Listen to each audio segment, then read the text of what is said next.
Good morning, students.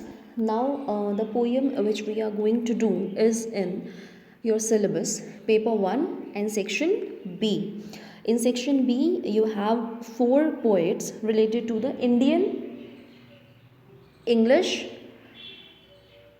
poetry. In that, we have the first one, Night of the Scorpion poem by Nassim Ezekiel. So, now we'll be doing this poem. This poem is basically poem about motherhood, the love of a mother, the unparalleled love of a mother towards her children. कि माँ का जो असीम प्रेम होता है अपने बच्चों के प्रति बिना किसी भेदभाव के, बिना किसी नाप के. She even when she herself is in so much of pain, in that condition also she is thinking about her children only. She thinks about their well-being only and not about her pain. ठीक है, अपने दुख के बारे में, अपनी दर्द के बारे में, असहनीय दर्द भले ही उसको हो रहा हो, वो ये सब नहीं सोचती है. तब भी वो क्या सोचती है, सिर्फ और सिर्फ अपने बच्चों का भला सोचती है. ठीक है, तो this particular poem the night of the scorpion is based on this particular theme. तो पोएम पढ़ने से पहले we must get to know something about the poet. The poet of this poem is Nassim Ezekiel. Now, Nassim Ezekiel was born on 16 December 1924 in Maharashtra and he died on 9th January 2004. He belonged to Mumbai's Marathi speaking Jewish community. ठीक है, he was an Indian Jewish poet. He was foundational figure in the post-colonial India's literary history, especially for Indian poetry in English. He is often considered as the father of modern Indian English poetry by many critics. And for his notable works in Indian English poetry, he was awarded Sahitya Academy Award in 1983 and even awarded Padma Shri Award in 1988. ठीक है, तो this is about the poet Naseem इज़ेकियल. He is a very notable poet. He wrote some plays as well, and in the prose section also we have some of his works, but he is basically considered a very notable poet, and his poems are included in the syllabus of in the school syllabus of ICSE and CBSE boards also. ठीक है, तो this particular poem, Night of the Scorpion, this poem can be understood at two levels. First of all is literal level and the second is symbolical level. In the literal level, on the literal level, we can understand that in this poet, the poet रिकलेक्ट्स, और वो दोबारा क्या करते हैं, poet जो है वो याद करते हैं अपने बचपन को. ठीक है, he recollects his childhood experience of how on a rainy day poet's mother was bitten by a scorpion and the chain reactions developed afterward this incident.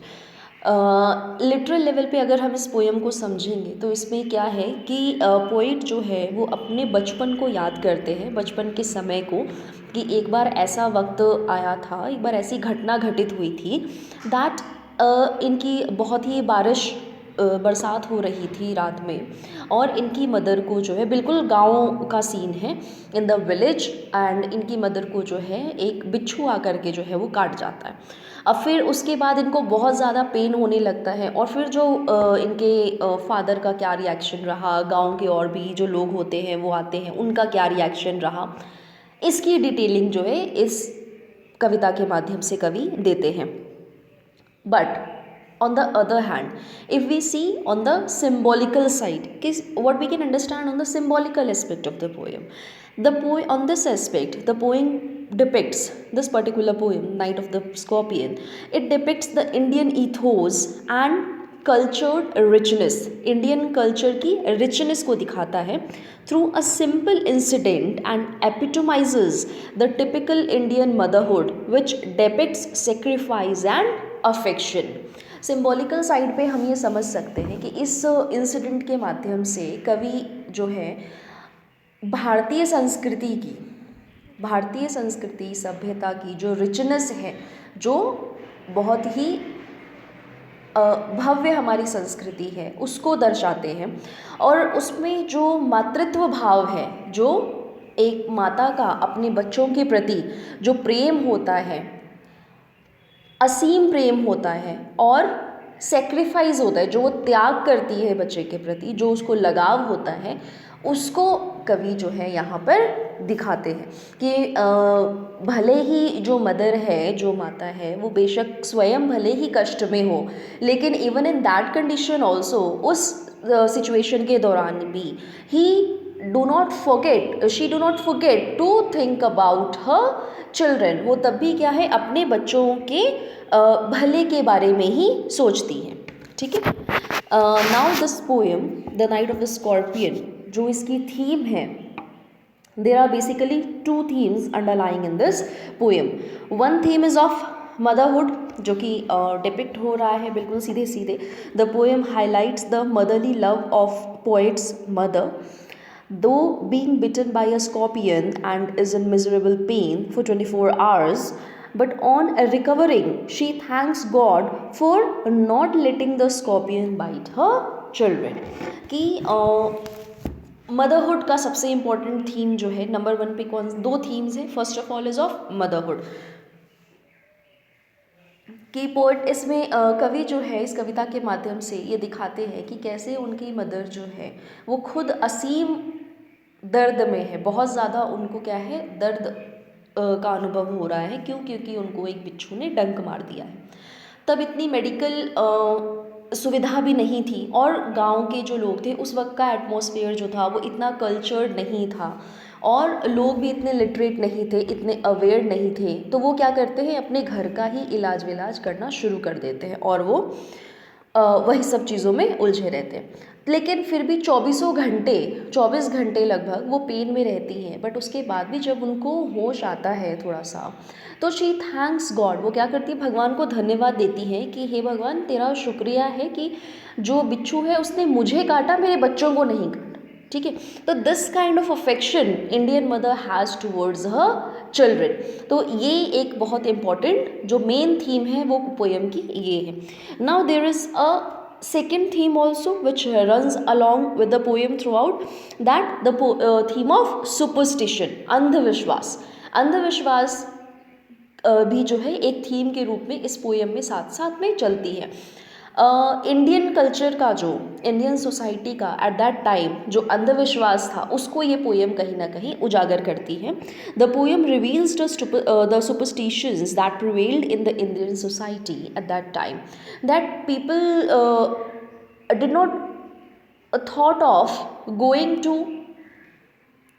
get a medical help or going to a doctor after when seeing a person in a physical pain। कि जब किसी बंदे को दर्द हो रहा है, कोई उसको शारीरिक कष्ट है, तो डॉक्टर के पास जा कर के इलाज कराने की बजाय वो इसको अंधविश्वास से कर करके जोड़ते हैं। दैट ओके, इसको बिच्छू ने काटा है तो कहीं ना कहीं इसके पुराने जन्मों के या इस जन्म के पापों का नतीजा है ना, इस तरह की बातें उठ करके आती है। और वो फिर अपने झाड़ फूंक वाले बाबा को बुलाते हैं, and all these things they indulge in these activities. So this poem also highlights the superstitious things which were there, and superstition was so much prevalent in the Indian society, it was so much rooted in the Indian culture. So this concept is also highlighted throughout this poem. Now this poem, The Night of the Scorpion, is composed in free verse. It is a poem of free verse with 8 stanzas and a total of 47 lines. There is no set rhyme scheme in this poem, कोई भी particular rhyme scheme नहीं है, and there are symbols are being used by the poet in this poem। जैसे कि symbol scorpion जो है वो evil force का, या फिर he is a bringer of pain, कि वो दर्द लेकर के आता है, बुरी शक्तियों का प्रतीक है कौन, स्कॉर्पियन। तो scorpion is a symbol of evil force. Now peasants जो है गांव वाले जो है, या फिर जो खेतीहर लोग हैं, खेती करते हैं, ऑब्वियसली गांव में जो मैक्सिमम पीपल का most of the people their occupation is of farming only. तो जो पीजेंट्स हैं they are the symbol of superstition चीज़ों की, and old fashioned and even illiterate. ठीक है, तो इन चीज़ों का सिंबल उसको मानेंगे. The poem is full of alliterations. ठीक है, तो this is a very simple poem. In the next video, we will be beginning with the text of the poem, The Night of the Scorpion.